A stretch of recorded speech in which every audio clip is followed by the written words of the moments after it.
దేవుని నామ స్తోత్రం. మీ అందరికీ వందనాలు తెలియజేస్తున్నాను.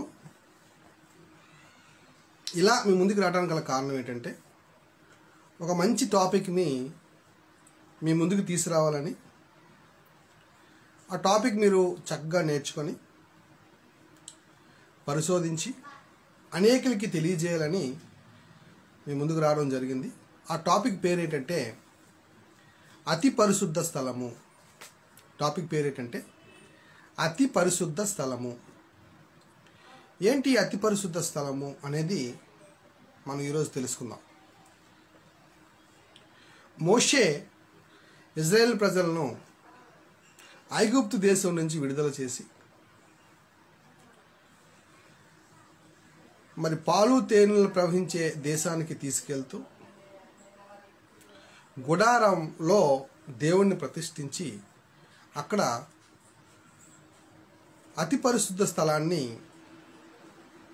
కట్టడం జరుగుతుంది. యాజకుడు అనే ఆయన సంవత్సరానికి ఒకసారి ఈ అతి పరిశుద్ధ స్థలంలోకి ప్రవేశించి మానవుల పాపాల కోసం, అప్పటికున్న ప్రజల పాపాల కోసం మరి అర్పణలు చేసి పాపక్షమాపణ పొందడం అనేది మరి పాత నిబంధనలో మనకు కనబడుతూ ఉంటుంది. దీనికి సంబంధించిన పూర్తి స్థాయి వివరణ మీకు ఇవ్వాలని మీ ముందుకి రావడం జరిగింది. ముఖ్యంగా ఒక ప్రశ్నకు కూడా నేను జవాబు చెప్పదలిచాను. యోహాను సువార్త 20వ అధ్యాయము 17వ వచనాన్ని మనం చూసినట్లయితే అక్కడ ఒక మంచి మాట రాయబడింది. యోహాను సువార్త 20వ అధ్యాయము 17వ వచనం.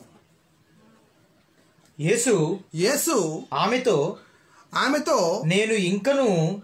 నేను ఇంకను తండ్రి యొద్దకు ఎక్కిపోలేదు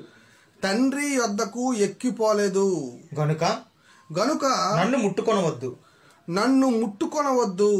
అయితే ఇక్కడ మగ్దలేని మరియను మొట్టమొదటిసారిగా యేసు ప్రభు వారు పునరుద్ధానం అయిన తర్వాత చూడడం జరిగింది. అక్కడ ఒక మాట ఆయన వాడడం జరిగింది. అది ఏంటంటే, నేను ఇంకా తండ్రి దగ్గరికి ఎక్కిపోలేదు, నన్ను ముట్టుకొనవద్దు అనే పదాన్ని ఆయన యూజ్ చేశారు. అయితే నా సహోదరుల దగ్గరికి వెళ్ళి, అంటే శిష్యులు, ఈ 11 మంది శిష్యులు ఉన్నారే, వీరిని ఏమని పిలుస్తున్నారంటే నా సహోదరుల దగ్గరికి వెళ్ళి, నా తండ్రియు మీ తండ్రియు నా దేవుడును మీ దేవుడునైనా వాని యొద్దకు ఎక్కిపోవచ్చున్నాను వారితో చెప్పు అని చెప్తారండి యేసు ప్రభు వారు. అంటే ఈ మగ్దలేని మరియని పంపించడం జరుగుతుంది. ఏమని చెప్పమని పంపించడం జరుగుతుందంటే, నేను ఇంకా ఎక్కిపోలేదు, నన్ను ముట్టుకోవద్దు అని ఒక పాయింట్. రెండో పాయింట్ ఏంటంటే, నేను ఎక్కిపోతున్నాను, నా తండ్రి దగ్గరికి ఎక్కిపోతున్నాను, ఆ విషయాన్ని వెళ్ళి చెప్పు అని కూడా చెప్పడం మనకి కనబడుతూ ఉందన్నమాట. మరి ఇక్కడ ఎందుకు ముట్టుకోవద్దన్నాడు అనే ఒక పాయింట్ రేజ్ అయింది.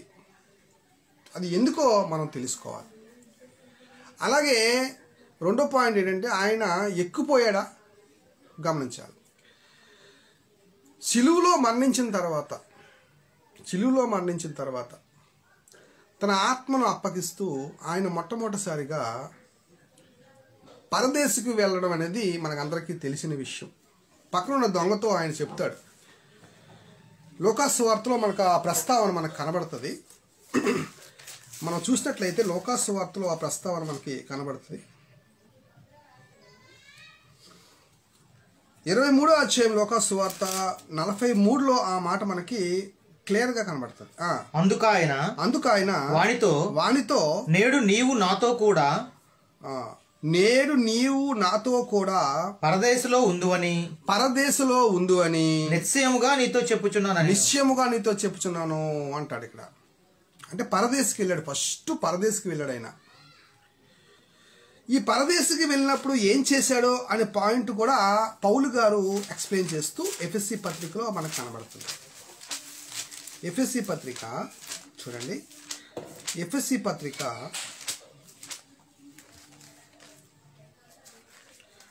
4వ అధ్యాయము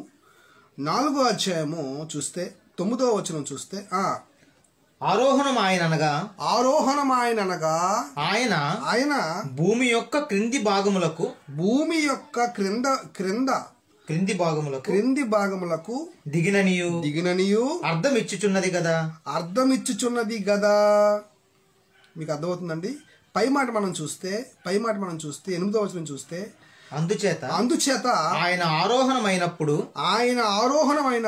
చెరను చెరగా పట్టుకొని పోయి అనే పదం మనకు కనబడుతుంది. చెరను చెరగా పట్టుకొని పోయి. చెరను ఏం చేశాడంటే చెర చేసేసి జైలు చేసేసి ఆయన పట్టుకొని వెళ్ళిపోయాడు. భూమి యొక్క క్రింద భాగము అనే పదం మనకి కనబడుతుంది. ఈ భూమి యొక్క క్రింద భాగము కోసం వివరణ మనకి 12వ అధ్యాయం 2 కొరింథీ పత్రిక 12వ అధ్యాయము మనకు కనబడుతుంది. దీన్ని మనం 3వ ఆకాశం అని కూడా చెప్తున్నాం. 12వ అధ్యాయం 2వ వచనం. మీరు అన్ని జనులై ఉన్నప్పుడు 2 కొరింథీ రాసిన పత్రిక 12వ అధ్యాయము 2వ వచనం. క్రీస్తునందు యొక్క మనుష్యుణ్ణి నేను ఎరుగుదును, అతడు 14 సంవత్సరాల కిందట మూడవ ఆకాశం కొనుపోబడెను. అతడు శరీరముతో కొనుపోబడెను. నేను ఎరగను. శరీరము లేక కొనుపోబడెను. నేను ఎరుగను. అది దేవునికే తెలియను.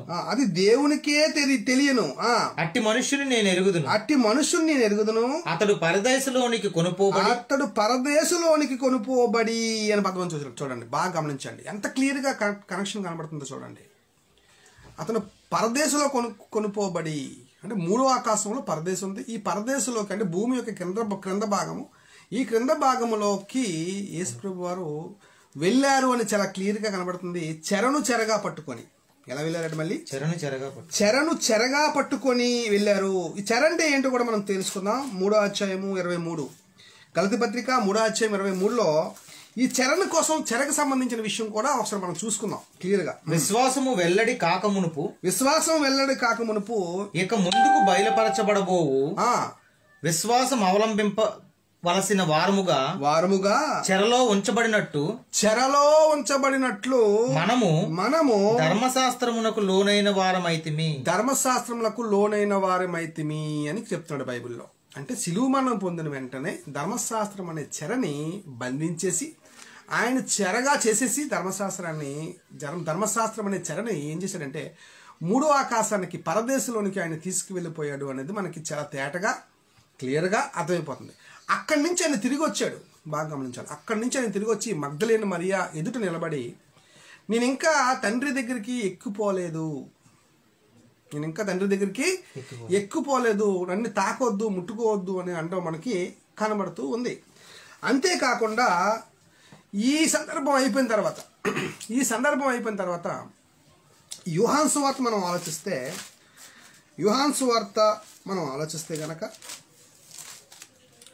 20వ అధ్యాయము 27వ వచనాన్ని మనం చూసినట్లయితే తర్వాత తోమాను చూచి నీ వ్రేలు ఇటు చాచి నా చేతులు చూడుము నీ చెయ్యి చాచి నా ప్రక్కలో ఉంచి అని ఇక్కడ తాకమంటున్నాడు. ఎవరిని? తోమాని ఏం చేస్తున్నాడంటే తాకమంటున్నాడు. వేలు పెట్టి తాకు అంటున్నాడు. గమనించాలి, డిఫరెన్స్ మనం గమనించాలి. అక్కడ మగ్దలేని మరియని తాకొద్దు, నన్ను ముట్టుకోవద్దు అంటున్నాడు. ఇక్కడికి వచ్చిన తర్వాత తాకమంటున్నాడు. ఇది ఎక్కిపోయి వెళ్ళొచ్చిన తర్వాత మగ్దలేని మరియకి కనబడి ఒకసారి తండ్రి దగ్గరికి ఎక్కిపోయి వెళ్ళొచ్చిన తర్వాత మరి అందరూ ఉంటుండగా మరి వారున్న గదిలోకి డైరెక్ట్గా ఆయన రావడం, తోమాతో ఈ మాటలు మాట్లాడడం మనకి ఇక్కడ కనబడుతుంది. ఇక్కడ శిష్యులతో గడిపిన కాలం సుమారు 45 దినాలు శిష్యులతో గడిపాడండి ఇక్కడ యేసుప్రభు వారు. వాళ్ళతో కలిసి బ్రతికాడు, వాళ్ళతో కలిసి తిన్నాడు, భోజనం కూడా చేశాడండి. ఆయన భోజనం చేశాడు వాళ్ళతో. ఒక చేపను కూడా తిన్నట్టుగా మనకి సువార్తల్లో, అన్ని సువార్తల్లో మీరు చూసుకోవచ్చు, చెక్ చేసుకోవచ్చు. ఒక చేపలను కూడా ఆయన తిన్నట్టుగా కనబడుతుంది మనకి బైబిల్లో. అంటే సుమారు 45 దినాలు ఆయన కనబడ్డారు, ఉన్నారు. ఆ సందర్భం కూడా పౌలు ఎక్స్ప్లెయిన్ చేస్తున్నాడు. ఒకసారి మనం చూద్దాం. కొరింథీ పత్రిక, మొదటి కొరింథీ పత్రిక 15వ అధ్యాయంలో ఆ సందర్భాన్ని చెప్తున్నాడు చూడండి. 4వ వచనం. లేఖనముల ప్రకారంగా మూడవ దినమున లేపబడిను. ఆయన కేఫాకును తరువాత 12 కనబడను. 12 మందికి కనబడ్డాడు. అటుపిమ్మట 500కు ఎక్కువైన సహోదరులకు ఒక్క సమయమందే ఆయన కనబడ్డాడని బైబిల్ చెప్తుంది. ఇక్కడ నేను 3 సందర్భాలు చెప్తున్నాను, మీకు బాగా గమనించాలి. ఒక సందర్భం సిలువలో మరణించిన తర్వాత దొంగతో మాట్లాడి పరదేశికి వెళ్ళే సందర్భం, చెరగా పట్టుకెళ్ళిపోయిన సందర్భం ఒకటి. రెండో సందర్భం మగ్దలేని మరియా దగ్గరికి కనబడి నన్ను తాకొద్దు, ముట్టుకోవద్దు, నేను తండ్రి దగ్గరికి ఎక్కిపోలేదు ఇంకా అంటాడు. తర్వాత సందర్భం మరి తోమ దగ్గరికి వచ్చి నా గాయాల్లోకి వేలు పెట్టి చూడు అని తోమతో ముట్టుకోమని చెప్తున్న సందర్భం. ఇక్కడ ఆయన సుమారు 40 దినాలు భూమి మీద ఉన్నట్టుగా, దాని తర్వాత అందరూ చూస్తుండగా అపోస్తుల కార్యాలు మొదటి అధ్యాయంలోనే ఆయన పరలోకానికి వెళ్ళిపోయి తండ్రి కుడిపాశానికి చేరినట్టుగా మనకి కనబడుతుంది ఆల్రెడీ. సుమారు ఎంతమంది చూశారు అని పౌలుని అడిగితే పౌలు అంటున్నాడు సుమారు 500 మందికి ఒక్క సమయం అందే కనబడ్డారు. ఆయన తమ్ముడు గారు యాకోబు గారు కూడా ఆయన కనబడ్డారు, కేఫాకు కనబడ్డారు, అలాగే నాకు కూడా కనబడ్డారు అని కూడా మనకి చెప్పడం జరుగుతుంది. కరెక్ట్ అండి. లోకాసువార్త 24వ అధ్యాయం 41లో ఆయన ఆహారం తిన్నాడు, శిష్యులతో కలిసి చేపలు తిన్నట్టుగా మనకు కనబడుతుంది బైబిల్లో. మీరు అది కూడా చెక్ చేసుకోవచ్చు. లోకాసువార్త 24వ అధ్యాయం 42 మీరు అందరూ చెక్ చేసుకోవచ్చు. రైట్. మనకి ఈ 3 సందర్భాలు బాగా గమనించండి. ఇక్కడ నేను చెప్పాలనుకున్న సందర్భం ఏంటంటే ఈ మగ్దలేని మరియా దగ్గరికి వచ్చిన సందర్భంలో ఆయన బాగా గమనిస్తే నన్ను ముట్టుకోవద్దు అని ఒక మాట అంటాడు ఆయన. ఇది ఎందుకు జరిగింది ఇది చెబుతూ దాని తర్వాత ఆయన నేను ఎక్కి వెళ్ళిపోతున్నాను, నా తండ్రి దగ్గరికి వెళ్తున్నాను, ఆ విషయాన్ని మీరు ఏం చేస్తారంటే నా సహోదరులకి చెప్పండి అని కూడా ఆయన చెప్పడం. ఆ రెఫరెన్స్లో యోహాను సువార్త 20వ అధ్యాయం 17వ వచనంలో ఆయన చెప్పడం చాలా తేటగా కనబడుతుంది. దానికి వివరణ ఇవ్వడానికి మీ ముందుకు వచ్చానండి, బాగా గమనించాలి. ఇక్కడ ఎందుకు ముట్టుకోవద్దన్నాడు నన్ను ముట్టుకోవద్దమ్మా అని మగ్దలేని మరియాతో ఎందుకు అన్నాడు అనేది మెయిన్ కీలకమైన పాయింట్ ఇక్కడ. ఒకసారి చూద్దామండి. యోహాను సువార్త 4వ అధ్యాయం 9వ వచనంలో యూదులకి ఒక కట్టడ ఉంది. ఆ కట్టడని మీకు తెలియజేయాలనుకుంటున్నాను. 4వ అధ్యాయము 9వ వచనం యోహాను సువార్త. ఆ సమరయ స్త్రీ యూదుడువైన నీవు సమరయ స్త్రీనైన నన్ను దాహమునకు ఇమ్మని ఎలాగో అడుగుచున్నావు గమనించాలి. ఏలయనగా యూదులు సమరయులతో సాంగత్యము చేయురు. అందుకు యేసు నీవు దేవుని వరమును. చాలండి. యూదులు సమరయులతో సాంగత్యం చేయరు. ఎందుకు చేయరంటే సమరయులు మరి విగ్రహారాధన సంబంధమైన విషయాల్లో వాళ్ళు ఉంటారు కనుక సాంగత్యం చేయరు. అది కాంటెస్ట్. ఇక్కడ మీరు చాలామంది ఏమనుకుంటున్నారంటే అంటరాంతరం బైబిల్లో లేదా అని ప్రశ్న కూడా వేస్తున్నారు. తప్పండి, అంటరాంతరం బైబిల్లో లేదు. ఇది వాళ్ళు కట్టడ, దేవుడిచ్చిన ధర్మశాస్త్రంలో కట్టడ. ఆ ధర్మశాస్త్రాన్ని సిలువ మరణంలో ఆయన ఏం చేశాడంటే తీసివేసేసాడు, అది వేరే సంగతి. అయితే ఇక్కడ నేనేం చెప్పాలనుకుంటున్నానంటే ఆ కట్టడ ఏంటో మీకు తెలియజేయాలనుకుంటున్నా. ఫస్ట్ ఆఫ్ ఆల్ ఎందుకు ముట్టుకోదన్నాడు యేసుప్రభువారు అక్కడ. ఇక్కడ మరి ఆ సమరయులు విగ్రహారాధన చేసేవారు. ఆనాడు ఎలా ఉండేవారంటే ఒక రెఫరెన్స్ కూడా మీకు చూపించాలనుకుంటున్నాను ఈ సందర్భంలో. ఊరికనే వాళ్ళు సాంగత్యం చేయకుండా సాంగత్యం చేయరంటే ఒక కారణం ఉంది. ఆ కారణాన్ని కూడా మీకు తెలియజేయాలని అనుకుంటున్నాను. కీర్తన గ్రంథము పేజ్ నెంబరు 509 అండి. పేజ్ నెంబరు 106వ అధ్యాయము 35వ వచనం చూద్దామండి. 35వ వచనం. అన్యజనులతో సహవాసము చేసి అన్ని జనులతో సహవాసము చేసి వారి క్రియలు నేర్చుకునిరి. సహవాసం చేసి క్రియలు నేర్చుకుంటారు కనుక సాంగత్యం చేయొద్దు అన్నాడండి దేవుడు. అది కాంటెస్ట్, అసలు యాక్చువల్ కాంటెస్ట్. వారి విగ్రహములకు పూజ చేసిరి. అవి వారికి ఉరి ఆయను. ఎందుకు ఉరి ఆయను? కారణం ఏంటి అని ఆలోచిస్తే మరియు వారు తమ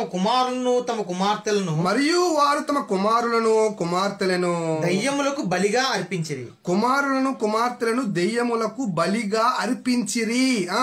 నిరపరాధి రక్తము అనగా తమ కుమారుల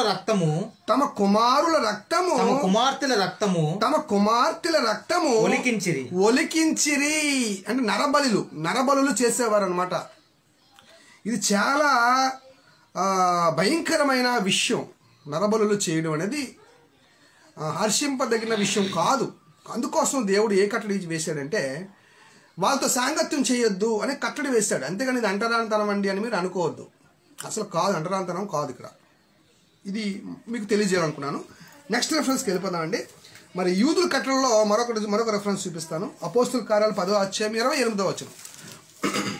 అపోస్తుల కార్యాలు 10వ అధ్యాయము 28వ వచనంలో ఏముందో చూద్దాం.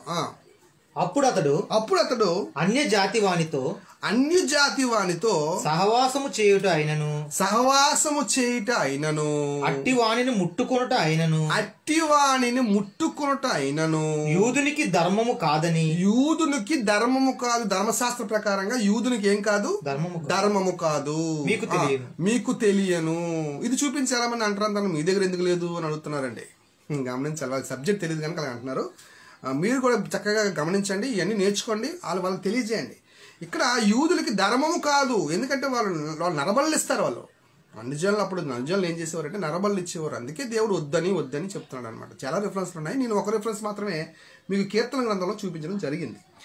ఏమంటే యోహాను సువార్త 18వ అధ్యాయము 28లో కూడా ఒక మాట చూద్దాం. యోహాను సువార్త 18వ అధ్యాయము 28వ వచనం అండి.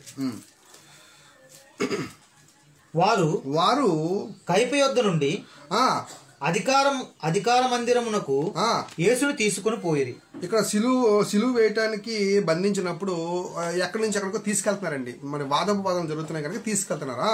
అప్పుడు ఉదయం ఆయన గనుక వారు మైల పడకుండా సబాత్ ఉంటుంది. ఉదయమే సబాత్ అంటే పండగ సీజన్ అది కనుక మైలు పడకుండా పస్కాను భుజింపవలనని పస్కా పండుగ ఉందండి. పస్కాను భుజించడానికి అధికార మందిరములోకి వెళ్ళలేదు. ఇక్కడ మైలా అని పదం కనబడుతుంది మనకి. బాగా గమనించాలి. మైలా అని పదం కనబడుతుంది. అంటే కట్టడ. వాళ్ళు పస్కా పండుగ చేసినప్పుడు కానివ్వండి, సబాతులు చేసినప్పుడు కానివ్వండి, ఆలయాల్లో ప్రవేశించినప్పుడు కానివ్వండి, వాళ్ళకి కొన్ని కట్టడలు ఉన్నాయి. గమనించాలి. వాళ్ళకి కొన్ని కట్టడలు ఉన్నాయి. ఆ కట్టడం వల్ల వాళ్ళు మైలు అయిపోతారు కనుక మైలా అనే పదం ఇక్కడ మనకి కనబడుతుంది. గమనించాలి. ఏమండి 11వ అధ్యాయము 55వ వచనం చూద్దామండి. యోహాను సువార్త 11వ అధ్యాయం 55వ వచనం. మరియు యూదుల పస్కా పండుగ సమీపమై ఉండును గనుక అనేకులు తమ్మును తాము శుద్ధి చేసుకొనుటకు ఏ పదం వాడబడిందండి? తమ్మును తాము శుద్ధి చేసుకోవటానికి. పస్కా రాకమునిపే పల్లెటూరులో నుండి యెరూషలేమునకు రావాలి. ఎక్కడి నుంచి ఉన్నవారని వాళ్ళు యెరూషలేములోకి వచ్చి గుడిలోకి ప్రవేశించాలి, ఆలయంలోకి ప్రవేశించాలి. కనుక వారు శుద్ధి చేసుకోవడం అనేది ఒక ఆచారం. అది శుద్ధి చేసుకోవడం అనేది అంటే ఆలయంలోకి ప్రవేశించాలంటే వాళ్ళు ముందు ఏం చేసుకోవాలంటే శుద్ధి చేసుకోవాలి అని బైబిల్ చెప్తుందండి. ఇది కారణం.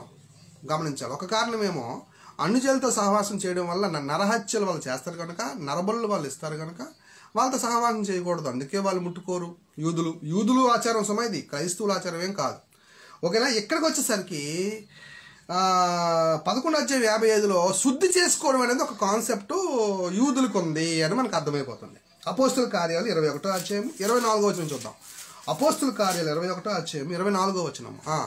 నీవు వారిని వెంట పెట్టుకుని పోయి వారితో కూడా శుద్ధి చేసుకుని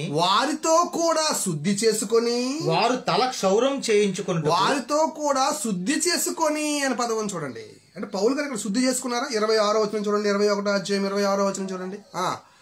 అంతట పౌలు మరునాడు ఆ మనుషులను వెంట పెట్టుకుని పోయి వారితో కూడా శుద్ధి చేసుకుని అనే పదం మనకి ఇక్కడ కనబడుతుంది. ప్రేక్షకులారా బాగా రెఫరెన్స్ అన్ని రాసుకోండి, చాలా ఇంపార్టెంట్ టాపిక్ ఇది. ఏమండి, అపోస్తుల కార్యాలు 24వ అధ్యాయం 18వ వచనంలో కూడా ఇలాంటి పాయింట్ మనకు కనబడుతుంది, శుద్ధి చేసుకోవడం కోసం. నేను శుద్ధి చేసుకుని వాడినై ఇలాగు అప్పగించుచుండగా అంటే శుద్ధి కోసం ఉందన్నమాట బైబిల్లో గమనించాలి. యూదులు ఆరాధన చేసినప్పుడు శుద్ధి చేసుకునే ఆచారం వాళ్ళకి బలంగా కనబడుతుంది. ఈ ఆచారాన్ని చాలా మంది తప్పిపోతున్నట్టుగా బైబిల్ చెప్తుంది. 2వ దినవృత్తాంతాల గ్రంథము 30వ అధ్యాయము 16 నుంచి మనం గమనిద్దాం. 2వ దినవృత్తాంతాల గ్రంథము 30వ అధ్యాయము 2వ దినవృత్తాంతాల గ్రంథం 30వ అధ్యాయము 16వ వచనాన్ని మనం దైవజనుడైన చూద్దామండి. 30వ అధ్యాయం 16వ వచనం. దైవజనుడైన మోషే నియమించిన ధర్మశాస్త్రములోని విధిని బట్టి వారు తమ స్థలమందు నిలవబడగా యాజకులు లేవీయుల చేతిలో నుండి రక్తమును తీసుకుని దానిని ప్రోక్షించాలి. గమనించాలి, విధులు అనే పదం మనకు కనబడుతుంది ఇక్కడ. ధర్మశాస్త్రం సంబంధించిన ఆచారాలు. సమాజకులలో తమ్మును ప్రతిష్ఠించుకోవాలి. తమ్మును తాము ఏం చేసుకోవాలంటే ప్రతిష్ఠించుకోవాలి అనే పదం కూడా మనకి ఇక్కడ కనబడుతుంది. ప్రతిష్ఠించుకోవాలి. వారు అనేకులుండుట చేత యెహోవాకు వాటిని ప్రతిష్ఠించుటకై వాటిని మళ్ళీ ఓకే ప్రతిష్ఠించుకొనని ప్రతివాని నిమిత్తము పస్కా పశువులను వధించు పని లేవీయులకు అప్పగింపబడెను. ఎఫ్రాయిము 19 అయిపోయిందన్న 18. ఓకే 18 చదవండి. ఎఫ్రాయిము మనష్షే ఇస్సాకారు జెబులూను ఓకే దేశముల నుండి వచ్చిన జనులలో చాలా మంది తమ్మును తాము ప్రతిష్ఠించు కొనకయే విధి విరుద్ధముగా పస్కాను భుజింపగా విధి విరుద్ధముగా పస్కాను చాలా మంది భుజించడం అనేది మనకి ఇక్కడ కనబడుతుంది. గమనించాలండి, గమనించుకోవాలి బైబిల్ని. ఇక్కడ వాళ్ళకి విధుల్లో ఒకటి ఏంటంటే సమరయ్యలు తాకకపోవడం అనేది ఒక విధి. అలాగే ఆలయానికి వెళ్ళినప్పుడు ఎవరిని ముట్టుకోకుండా శుద్ధి చేసుకోవడం అనేది ఒక విధి. ఇంకా మనం క్లియర్గా మనం తెలుసుకుందాం. దీనికోసం నిర్గమాకాండం 30వ అధ్యాయము 15 నుంచి ఆలోచిద్దాం. నిర్గమాకాండం 30వ అధ్యాయము 15 నుంచి ఆలోచిద్దాం. 15 నుంచి ఓకే. మరియు యెహోవా మోషేతో ఇట్లనెను కడుగుకొనుటకు నీవు ఇత్తడితో దానికి ఒక గంగాలాన్ని ఇత్తడి పీటను చేసి ప్రత్యక్షపు గుడారమునకు బలిపీఠమునకు నడుమ మధ్యలోని దానిని ఉంచి నీళ్లతో దాన్ని నింపాలి. ఇత్తడి గంగాలము అనే పదం రాయబడింది. నీళ్లతో దాన్ని నింపవలెను. ఆ నీళ్లతో అహరోనును అతని కుమారులను తమ చేతులను కాళ్ళను కడుక్కోవాలి. చేతుల్ని కాళ్ళని కడుక్కోవాలి. వారు ప్రత్యక్షపు గుడారములోకి వెళ్ళినప్పుడు సేవ చేసి యెహోవాకు హోమధూపము నర్పించుటకు బలిపీఠము నొద్దకు వచ్చినప్పుడును తాము చావక ఉండినట్లు నీళ్లతో కడుక్కోవాలి. ఇది విధండి, రూల్స్ అన్నమాట. ధర్మశాస్త్రంలో ఉన్న అనేకమైన రూల్స్, శుద్ధీకరణం అంటారు దీన్ని.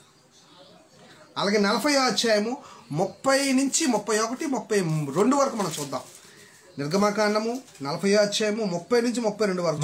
మరియు యెహోవా మోషేకు ఆజ్ఞాపించినట్లు అతడు ప్రత్యక్షపు గుడారమునకును బలిపీఠమునకును మధ్య గంగాళమును ఉంచి ప్రక్షాళన అనే పదం చూడండి. ప్రక్షాళన కొరకు దానిలో నీళ్లు పోసెను. దాని యొద్ద మోషేయు అహరోనును అతని కుమారులను తమ చేతులను కాళ్ళను ఏం చేసుకున్నారట? కడుక్కున్నారు అనే పదాలు మనకి ఇక్కడ కనబడుతున్నాయి. బాగా గమనించాలి. అంతేకాదు వధింపబడుతున్న వాళ్ళు అర్పణలు కూడా చాలా పరిశుద్ధంగా ఉండాలని కూడా బైబిల్ దేవుడు చక్కగా రాయించడం మనకు కనబడుతుంది. యెహోవా దేవుడు రాయించాడు చక్కగా. మరి పశువులు కూడా చాలా చక్కగా పరిశుద్ధంగా ఉండాలి అని రాయించారు. చూద్దాం ఒకసారి. లేవికాండం 1వ అధ్యాయం 2 నుంచి 10 వరకు మనం గమనిద్దాం. నీవు ఇశ్రాయేలీయులతో ఇట్లనుము, మీలో ఎవరైనాను యెహోవాకు బలి అర్పించినప్పుడు గోవుల మందలో నుంచి గాని గొర్రెల మందలో నుంచి గాని మేకల మందలో నుంచి గాని దానిని తీసుకుని రావాలి. అతడు దహన బలి రూపముగా అర్పించినది గోవులలోనిదైన ఎడల నిర్దోషమైన మగదానిని తీసుకురావాలి. నిర్దోషమైనది, అపవిత్రమైనది ఉండకూడదు. ఏమండి? దోషరహితమైనది ఉండాలి. ఓకే. తాను యెహోవా సన్నిధిని అంగీకరింపబడినట్లు ప్రత్యక్షపు గుడారము యొక్క ద్వారమునకు దానిని తీసుకొని రావాలి. అతడు దహన బలిగా అర్పించు పశువు తల మీద తన చెయ్యి ఉంచవలను. అతని నిమిత్తము ప్రాయశ్చిత్తము కలుగునట్లు అది అతని పక్షముగా అంగీకరింపబడును. 10వ వచనం వచ్చేదన్న. అతడు యెహోవా సన్నిధిని ఆ కోడె దూడను వధించిన తరువాత యాజకులైన అహరోను కుమారులు దాని రక్తమును తెచ్చి ప్రత్యక్షపు గుడారము ఎదుటనున్న బలిపీఠం చుట్టూ ఆ రక్తం ఏం చేయాలంటే ప్రోక్షించాలి. అప్పుడు అతడు దహన బలి రూపమైన ఆ పశు చర్మమును ఒలచి దాని అవయవాలను విడదీసిన తరువాత యాజకుడైన అహరోను కుమారులు బలిపీఠం మీద అగ్ని ఉంచి ఆ అగ్ని మీద కట్టెలను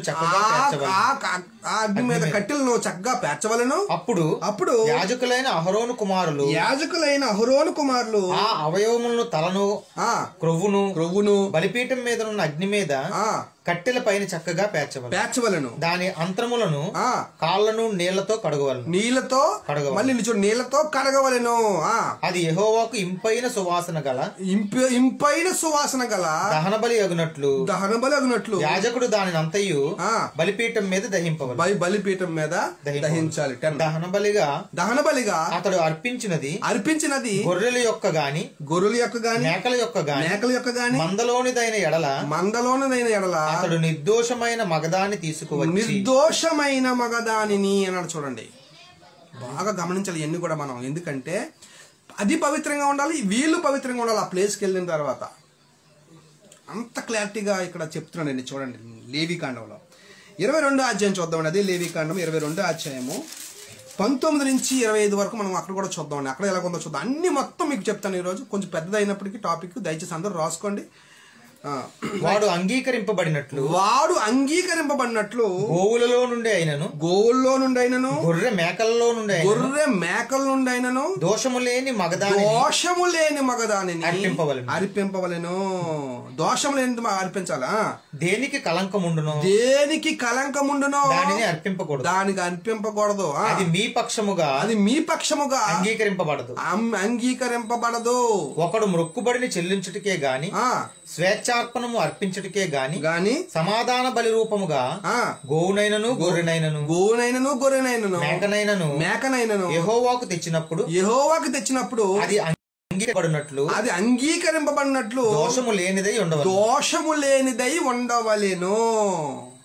దానిలో కలంకమేది ఉండకూడదు. దానిలో కలంకమేది ఉండకూడదు. 25 అయిపోయిందా? గ్రుడ్డుదేమి, చూడండి ఇక్కడ బాగా గమనించండి. గుడ్డుదేమి, కుంటిదేమి, కుంటిదేమి, కొరతగలదేమి, కొరతగలదేమి, గడ్డగలదేమి, గడ్డగలదేమి, గజ్జి రోగము గలదేమి, గజ్జి రోగము గలదేమి, చిరుగుడు గలదేమి, చిరుగుడు గలదేమి, అట్టి వాటిని యెహోవాకు అర్పింపకూడదు. యెహోవాకు అర్పింపకూడదు.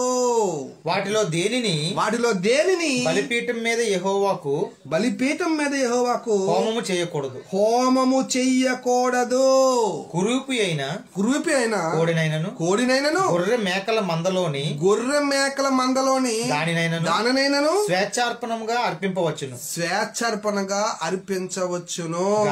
గాని అది మొక్కుబడిగా అంగీకరింపబడదు. విత్తులు నులిపిన, చాలండి, ఇంకా బాగా గమనించాలి. చాలా శ్రేష్టమైనవి అర్పించాలి అని బైబిల్ చెప్తుంది. లేవికాండము 3వ అధ్యాయము 6 నుంచి 8 వరకు చూడండి. అక్కడ కూడా ఆ సందర్భం కూడా ఉంటుంది. చూడండి, లేవికాండము 3వ అధ్యాయము 6 నుంచి 8 వరకు చూద్దాం. యెహోవాకు సమాధాన బలి. చూడండి, మరొక పాయింట్ ఇక్కడ రాసుకోండి బాగా. సమాధాన బలిది ఒకడు అర్పించినది గొర్రె మేకలలోని దైన ఎడల అది మగదే గాని ఆడదే గాని నిర్దోషమైన దాన్ని తీసుకొని రావలెను. నిర్దోషమైన దాన్ని తీసుకొని రావలెను అనే పదం మనకి చాలా చక్కగా కనబడుతుందండి. నిర్దోషమైనది మనం తీసుకొని రావలెను. అతను అర్పించు అర్పణము గొర్రె పిల్ల అయిన ఎడల యెహోవా సన్నిధికి దానిని తీసుకొని రావలెను. లేవికాండం 14వ అధ్యాయం 12 నుంచి 13 వరకు చూద్దామండి. 2 వచనాలు. లేవికాండం 14వ అధ్యాయం 12 నుంచి 13 వరకు. అప్పుడు యాజకుడు ఒక మగ గొర్రె పిల్లను అర్ధసేరు నూనెను తీసుకొని అపరాధ పరిహారార్థ బలిగా వాటిని దగ్గరకు తెచ్చి అల్లాడింపబడు అర్పణగా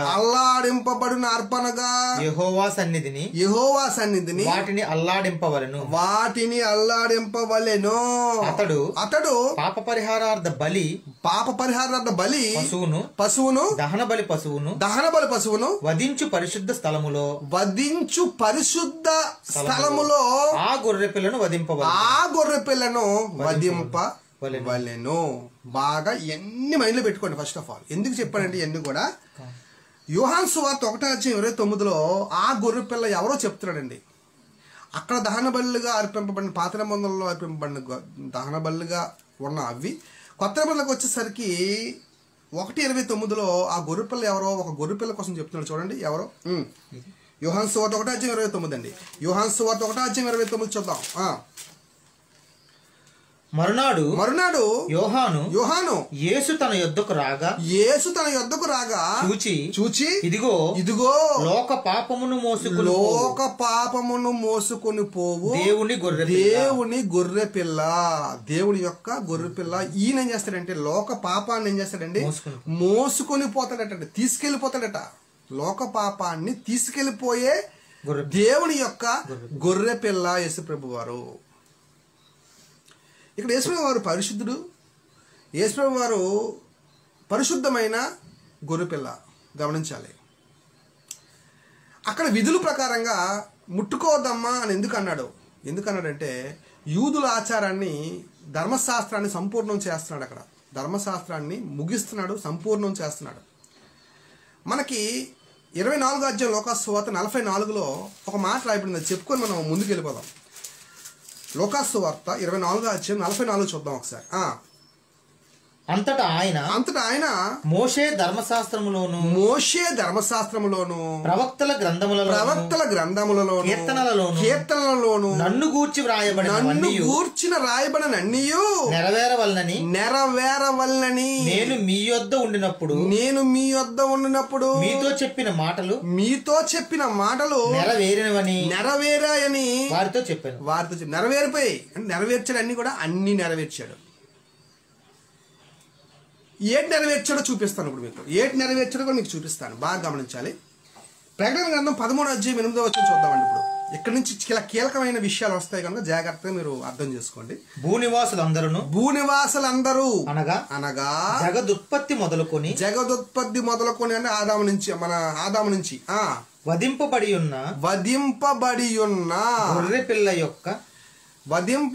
ఉన్న అంటే ఎప్పటి నుంచి వధింపబడి ఉన్నా సింబాలిక్ గా చెప్తున్నాడు. చూడండి, సింబాలిక్ గా చెప్తున్నాడు. ఎప్పటి నుంచి వధింపబడి ఉన్నా? జగదుత్పత్తి మొదలుకొని వధింపబడి ఉన్న గొర్రెపిల్ల యొక్క జీవగ్రంథమందు. గొర్రెపిల్ల అంట వధింపబడి ఉన్న గొర్రెపిల్ల ఎవరు? యేసుప్రభు వారు. అంటే ఆదాము నుంచి రెండో రాకడ వరకు మానవులందరి కోసము వధింపబడి ఉన్న గొర్రెపిల్ల పరలోక రాజ్యములోనే సంకల్పములో, దేవుడి యొక్క సంకల్పములో వధింపబడి ఉన్న గొర్రెపిల్ల ఎవరంటే యేసు ప్రభు వారు అని బైబిల్ చెప్తుంది. చూడండి, ఆయన 2000 సంవత్సరాల కిందటే వధింపబడ్డాడని ప్రపంచం అనుకుంటుంది. కానీ ఇక్కడ ఏం చెప్తుందంటే బైబిల్ జగత్ ఉత్పత్తి మొదలుకొని ఫస్ట్ ఈ రిఫరెన్స్ మొదలు పెడితే ఏమని మొదలు పెట్టాడు చూడండి. జగదుత్పత్తి మొదలుకొని వధింపబడి ఉన్న ఏమండి గొర్రెపిల్ల యొక్క జీవగ్రంథమందు. ఇంకొంచెం ముందుకెళ్ళి చదవండి, 8వ వచనం. భూనివాసులందరూ. ఈ పాయింట్ మెయిన్ ఇంపార్టెంట్. భూనివాసులందరూ, భూమి మీద నివసించేవారు అందరూ.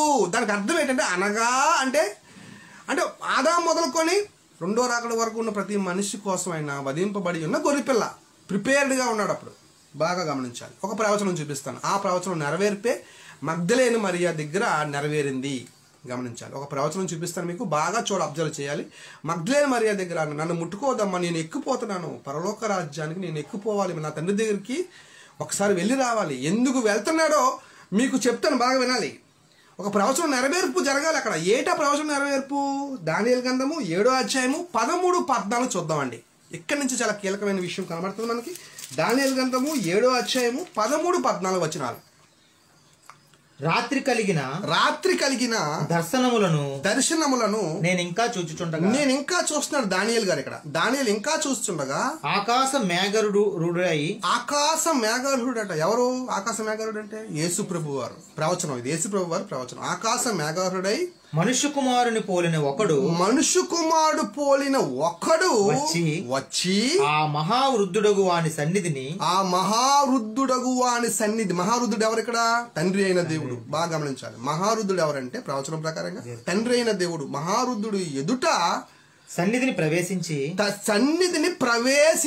అని చూడండి. సన్నిధిని ప్రవేశించి ఆయన సముఖమునకు తేబడెను.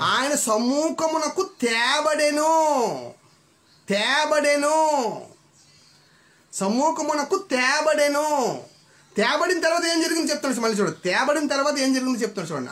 సకల జనులను రాష్ట్రములను ఆయా భాషలు మాట్లాడేవారిని ఆయనను సేవించినట్లు ప్రభుత్వమును మహిమయు ఆధిపత్యము ఆయనకి ఇయ్యబడెను. అధికారం కోసం వెళ్ళాడు పైకి. బాగా గమనించాలి. మగ్దలేని మరియా దగ్గరికి ఆగమని నేను వెళ్ళేసి వస్తాను ఫస్ట్ తండ్రి దగ్గరికి, ముందెళ్ళి నేను అధికారం తెచ్చుకోవాలి. ప్రవచనం నెరవేర్పు, అధికారం తెచ్చుకోవాలి. పైగా లోక పాపాలన్నీ మోసుకొని వెళ్ళాలి. ఎక్కడికి? దేవుడి దగ్గరికి, తండ్రి దగ్గరికి. లోక పాపాలన్నీ మోసుకొని పోయాడు అక్కడ. గమనించాలి. లోక పాపాలన్నీ మోసుకొని తండ్రి సన్నిధికి చేరాడు.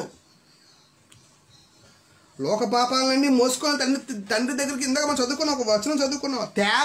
సముఖమందు తేబడెను అంటే తండ్రి చిత్త ప్రకారంగా సముఖమందు దేవుడు ఏం చేశాడంటే ఆయన్ని తీసుకొచ్చాడు. లోక పాపాలను మోసుకొని పోవు దేవుని గొర్రెపిల్ల వెళ్ళి తిరిగి వచ్చి తోమ దగ్గరికి వస్తున్నాడు. తోమ దగ్గరికి దేంతో వచ్చాడు తెలుసా? తోమ దగ్గరికి కానీ శిష్యుల దగ్గరికి వచ్చి ఏం చెప్తున్నాడు తెలుసా ఆయన?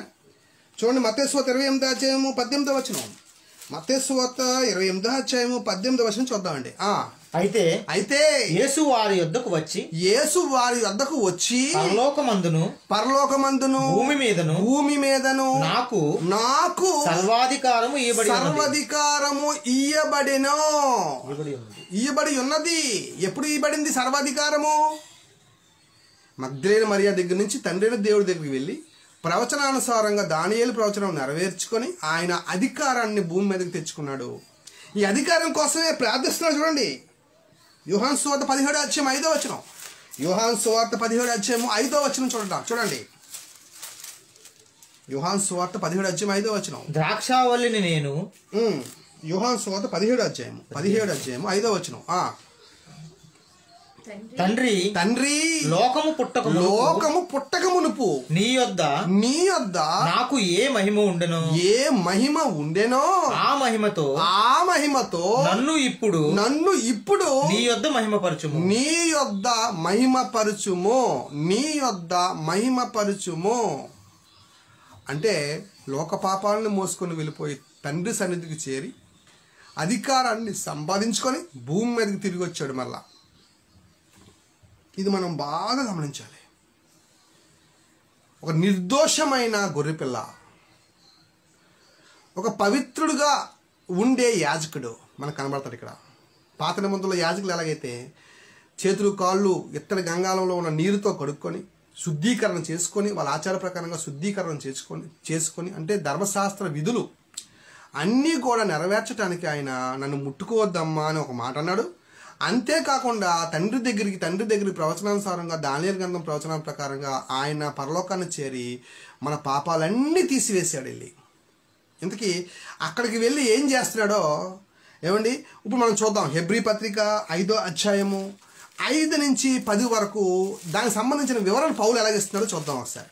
ఏమండి హెబ్రీ పత్రిక 5వ అధ్యాయము 5 నుంచి 10 వరకు మనం బాగా గమనిద్దాం. ఇక్కడ నుంచి మనం అటువలే క్రీస్తు కూడా ప్రధాన యాజకుడు అగుటకు తన్ను తానే మహిమపరచుకోలేదు గాని చూడండి, తన్ను తానే మహిమపరచుకోలేదు గాని నీవు నా కుమారుడు నేను నేడు నిన్ను కనియున్నాను అని ఆయనతో చెప్పిన వాడే ఆయనను మహిమపరిచాడు. ఆ ప్రకారమే నీవు మెల్కీసెదకు యొక్క క్రమము చొప్పున నిరంతరము యాజకుడివై ఉన్నావు. మెల్కీసెదకు క్రమము చొప్పున నిరంతరము యాజకుడై ఉన్నాడు. నిరంతర యాజకుడిన ఆయన క్రమం చొప్పున నిరంతర యాజకుడు ఉన్నావని మరొక చోట చెప్పుచున్నాడు. శరీరధారి అయి ఉన్న దినములలో మహారోదనముతో కన్నీటితోను తన్ను మరణము నుండి రక్షింపగలవానికి ప్రార్థనలను యాచనలు సమర్పించి భయభక్తులు కలిగి ఉన్నందున ఆయన అంగీకరింపబడ్డాడు. నిర్దోషమైన గొర్రెపిల్లగా ముందు ఆయన నిర్దోషమైన గొర్రెపిల్లగా మారాలి. మగ్దలేనే మరియ దగ్గరికి వచ్చినప్పటికల్లా ఆయన నిర్దోషమైన గొర్రెపిల్ల. ప్రవచనానుసారంగా ధర్మశాస్త్ర విధుల నెరవేర్పులో ఆయన నిర్దోషమైన గొర్రెపిల్ల. అక్కడ నిర్దోషమైన గొర్రెపిల్ల. ఎందుకంటే పాప శరీరాకారంతో ఆయన భూమి మీదకి వచ్చాడని రోమీయులకు రాసిన పత్రిక 8వ అధ్యాయంలో మనకు కనబడుతుంది. పాప శరీరాకారంతో ఆయన వచ్చాడు. ఈ పాప శరీరాకారాన్ని జయించి ఆయన నిర్దోషమైన గొర్రెపిల్లగా మగ్దలేనే మరియ దగ్గర సాక్ష్యంగా నిలబడ్డాడు. మనకు బాగా గమనించాలి. ఇక్కడ కింద చదువుదాం, అక్కడే చదువుదాం కింద. ఆయన కుమారుడై ఉండి తాను పొందిన శ్రమల వల్ల విధేయతను నేర్చుకున్నాడు. మరియు ఆయన సంపూర్ణ సిద్ధి పొందినవాడై పొందేశాడు. అక్కడికి వచ్చేసరికి ఆయన ఎలా పొందినట్టు సంపూర్ణ సిద్ధి పొందాడు. గెలిచాడు, మరణాన్ని గెలిచాడు. పొందినవాడై మెల్కీసెదకు యొక్క క్రమములో చేరిన ప్రధాన యాజకుడని దేవుని చేత పిలువబడి తనకు విధేయులైన వారందరికీ నిత్య రక్షణకు కారణం. ఇప్పుడు అప్పుడున్న యాజకులు భూమి మీద ఉన్న రక్షణ, ఇక్కడికి వచ్చేసరికి నిత్య రక్షణ మనకున్నది. ఏంటంటే ఇప్పుడు నిత్య రక్షణ ఉన్నది. మనుషులందరూ అండి మరణ భయంతో ఉన్నారని, ఆ మరణ భయంలో నుంచి విడుదల పొందిస్తాడని ఆయన శరీరంగా ఆయన భూమి మీదకి రావడం జరిగిందండి. హెబ్రీ పత్రిక 2వ అధ్యాయం 14లో ఆ విషయం ఉంటుంది, మీరు చదువుకోండి. హెబ్రీ పత్రిక 2వ అధ్యాయం 14లో ఏముందో చదివేద్దామండి, బాగుంటది. కాబట్టి ఆ పిల్లలు రక్త మాంసములు గలవారైనందున ఆ ప్రకారము మరణము యొక్క బలము గలవారిని అనగా అపవాదిని మరణము ద్వారా నశింప చేయుటకును ఆ బలము గలవారిని మరణము ద్వారా నశింపజేయడానికి జీవితకాలం అంతా మరణ భయము చేత దాస్యమునకు లోబడిన వారిని విడిపించుటకు ఆయన కూడా రక్త మాంసములలో పాలువాడాయన మనల్ని విడుదల కలిగించడానికి. మరణ భయం కలిగిస్తుంది సాతాను. ఆ మరణ భయం నుంచి విడుదల కలిగించడానికి ఆయన రక్త మాంసంలో పాలువాడాయను అని బైబిల్ ఎంత చక్కగా చెప్తుంది చూడండి. కనుక ఈయన మెల్కీసెదెకు క్రమం చొప్పున నిరంతరము ఉన్న యాజకుడు అని మనకు అర్థమవుతుంది, ప్రధాన యాజకుడు. ఓకేనా. హెబ్రీ పత్రిక 6వ అధ్యాయము 20వ వచనం చూద్దామండి. ఇక్కడ నుంచి సీక్రెట్స్ బయటకు వస్తాయి, బాగా గమనించాలి. హెబ్రీ పత్రిక 6వ అధ్యాయము 20వ వచనం. నిరంతరము మెల్కీసెదెకు క్రమము చొప్పున ప్రధాన యాజకుడునైన యేసు అందులోనికి మనకంటే ముందుగా మన పక్షమున ప్రవేశించెను. చూడ, మన పక్షాన ఆయన ప్రవేశించడండి. అందులోకి ప్రధాన యాజకుడి సంవత్సరానికి ఒకసారి ఎలాగైతే మరి అతి పరిశుద్ధ స్థలంలోకి ప్రవేశిస్తాడో, యేసు ప్రభు వారు కూడా తన సొంత రక్తము చేతు పట్టుకొని నిర్దోషమైన గొర్రెపిల్లగా ఆయన సన్నిధిలోకి ప్రవేశించాడు. మన పక్షమున ఆయనే నిర్దోషమైన గొర్రెపిల్లగా, పవిత్రుడుగా, పరిశుద్ధుడిగా ఆయన పరలోకములోకి ప్రవేశించాడు. దానియేలు ప్రవచనం నెరవేర్పు 7వ అధ్యాయం దానియేలు గ్రంథం 13-14 ప్రకారంగా. బాగా అది మీకు మైండ్లో తిరుగుతూ ఉండాలి, అప్పుడే మనకు అర్థమవుతుంది పాఠం. ఏమంటే హెబ్రీ పత్రిక చూద్దాం. అప్పుడు హెబ్రీ పత్రిక 7వ అధ్యాయము 4 నుంచి 10 వరకు మనం గమనిస్తే అక్కడ చాలా మంచి విషయాలు మనకు కనబడతాయండి. ఇతడు ఎంత గనుడో చూడండి. యాజకుడో కాదో ప్రూఫ్ చేస్తున్నాడు అంట. ఒక ప్రూఫ్ ఉండాలి కదా, యాజకుడో కాదో. ఇతడు ఎంత గనుడో చూడండి. మూల పురుషుడైన అబ్రహాము అతనికి కొల్లగొన్న శ్రేష్టమైన వస్తువులలో 10వ వంతు ఇచ్చాడండి. మరియు లేవి కుమారులో నుండి యాజకత్వం పొందువారు తమ సహోదరులు అబ్రహాము గర్భవాసము నుండి పుట్టినను ధర్మశాస్త్రము చొప్పున వారి యొద్ద అనగా ప్రజల యొద్ద 10వ వంతును పుచ్చుకొనుటకు 10% పుచ్చుకుంటారు. ఎవరు? లేవీలు. ఓకే. పుచ్చుకొనుటకు ఆజ్ఞను పొంది ఉన్నారు.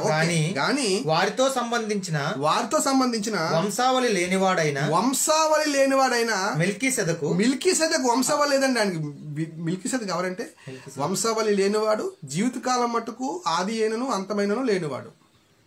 అంటే భూమి మీద తల్లిదండ్రులకు పుట్టలేదు, పరలోకవాసి. ఒక మాటలో చెప్పాలంటే పరలోకవాసి, నిత్యుడు అని అనొచ్చు. ఒక మాట చెప్పాలంటే నిత్యుడు మెల్కీసెదెకు.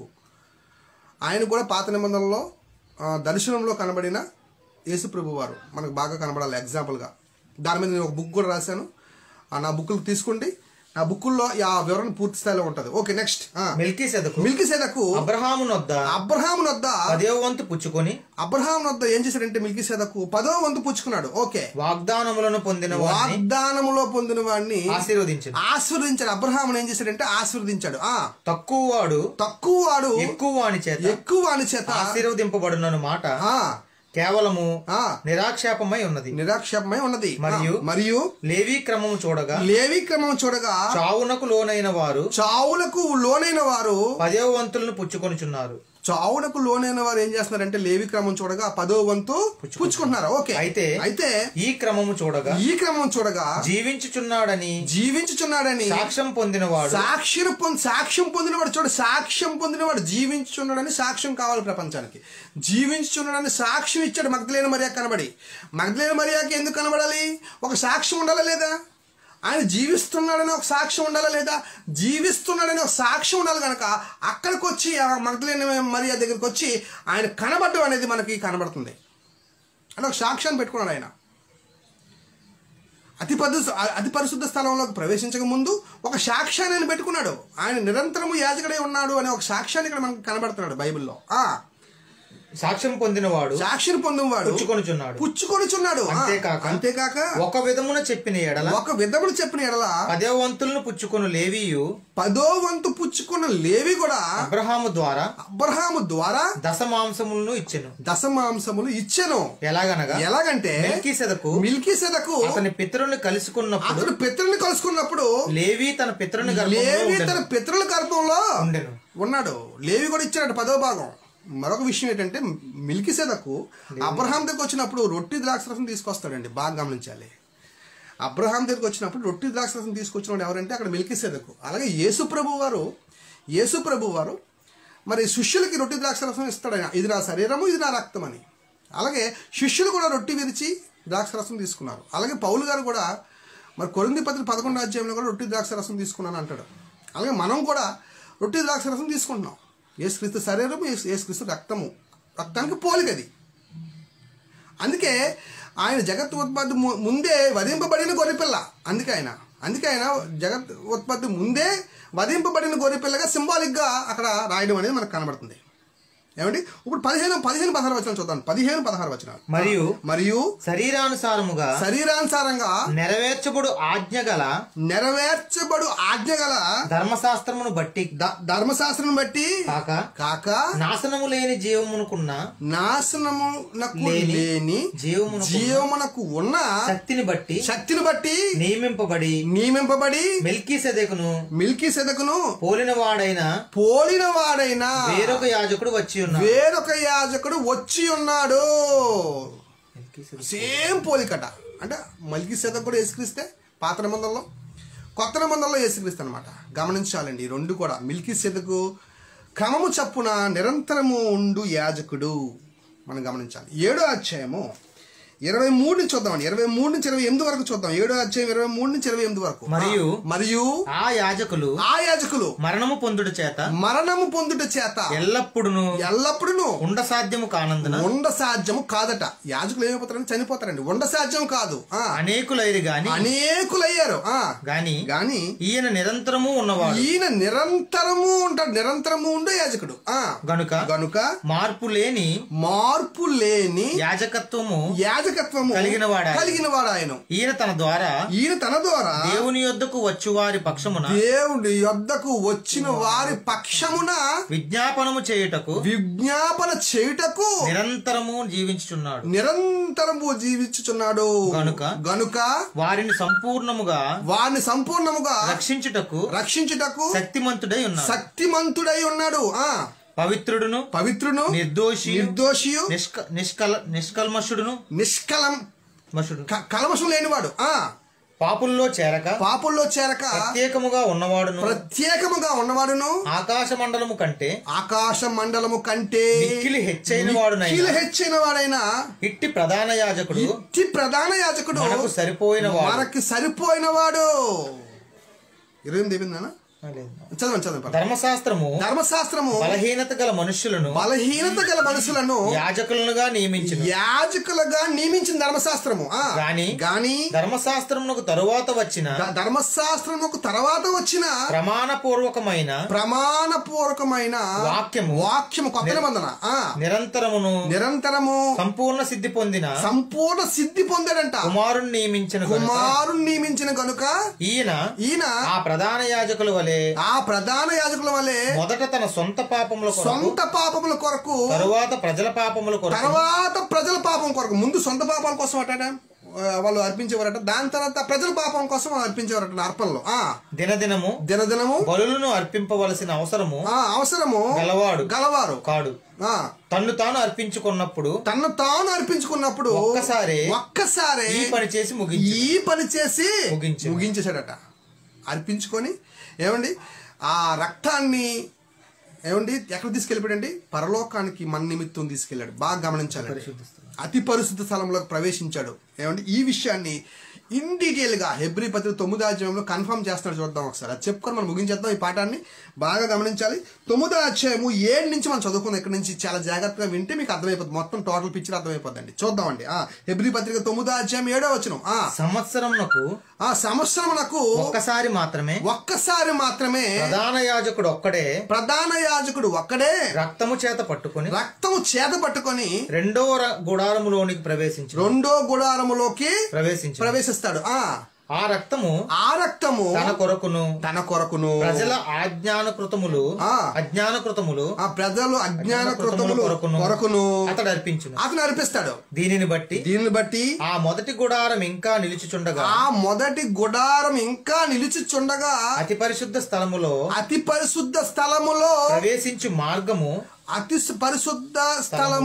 ప్రవేశించు మార్గము బయలుపరచబడలేదు. అక్కడ బయలుపరచబడలేదట. అతి పరిశుద్ధ స్థలానికి సంబంధించిన మార్గము అక్కడ బయలుపరచబడలేదు, ఇక్కడ బయలుపరచబడింది. యేసుప్రభు వారు ఎప్పుడైతే భక్తులే మర్యాదకు వచ్చారో అక్కడ నేను ఎక్కిపోతున్నాను, వెళ్ళి చెప్పు, నా సహోదరులకి వెళ్ళి చెప్పు అన్నాడే. ఆ మార్గాన్ని బయలుపరచాడు. ఇక్కడ ఆ మార్గాన్ని బయలుపరిచాడు. వెళ్ళిపోతున్నాడు, అతి పరిశుద్ధ స్థలంలోకి వెళ్ళిపోతున్నాడు యేసుప్రభు వారు. బాగా గమనించాలి, ఆ మార్గాన్ని బయలుపరిచాడు. పరిశుద్ధాత్మ తెలియజేస్తున్నాడు. ఆ గుడారము ప్రస్తుత కాలమునకు ఉపమానముగా ఉన్నది.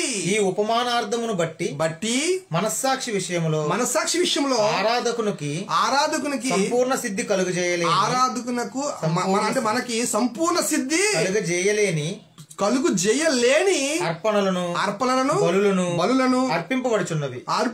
ఇప్పుడు ఇవి దిద్దుబాటు జరుగు కాలము వచ్చు వరకు విధింపబడి అన్నపానములతోను నానా విధములైన ప్రక్షాళనలతోను సంబంధించిన శరీరాచారములు మాత్రము.